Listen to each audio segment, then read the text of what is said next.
Il est 8h14, Lévy sans interdit comme chaque jour du lundi au jeudi. Bonjour Elisabeth Lévy. Bonjour Patrick, bonjour à tous. Alors, après la violente offensive du Hamas ce week-end, la seule fausse note, dites-vous, et de taille, dans le soutien à Israël vient, en France en tout cas, des insoumis.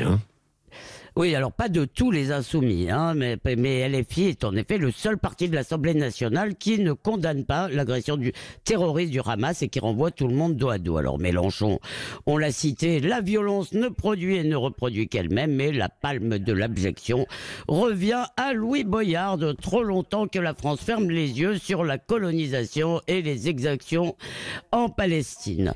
Mais sinon, à l'exception de groupuscules du genre du NPA et du Monde, le journal Le Monde quand même, c'est une quasi-union sacrée française et occidentale autour d'Israël, ce qui prouve d'ailleurs au passage que la haine des Juifs n'est plus une passion française, sinon dans une partie de la jeunesse immigrée. Et quand il faut quand même le citer, quant à la mosquée de Paris, selon Florence Bergeau-Blaclair, eh bien, elle a annoncé hier son ralliement à la doctrine frériste du juste milieu.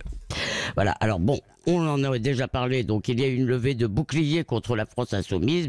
Elisabeth Borne, a fustigé leur complaisance et leur antisionisme qui masque aussi, a-t-elle dit, une forme d'antisémitisme.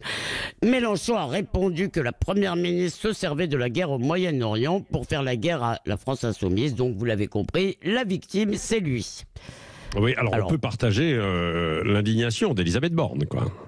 Oui, mais l'événement, et c'est là que je suis en désaccord avec ma chère Arlette, l'événement, c'est plutôt que pour une fois, eh bien, une très grande partie de la gauche a clairement rompu avec la ligne islamo-gauchiste. Alors certains à droite dénoncent des calculs, je ne sais pas bien lesquels, mais moi je veux croire en tout cas à un coup de réel.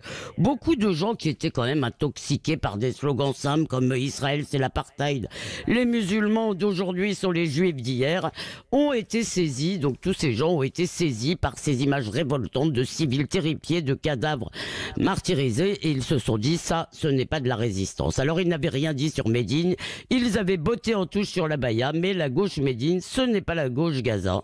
Et on a donc vu beaucoup de condamnations, Fabien Roussel, le Parti Socialiste, même les Verts, ELV, ont condamné sans réserve, même Sandrine Rousseau, et même Fabrice Arfi à Mediapart. Quant à Jérôme Gage, qui était donc un fervent partisan de la NUPES, il dit aux idiots utiles du Hamas, vous me dégoûtez, on a envie de lui dire, eh bien il est temps de rompre alors.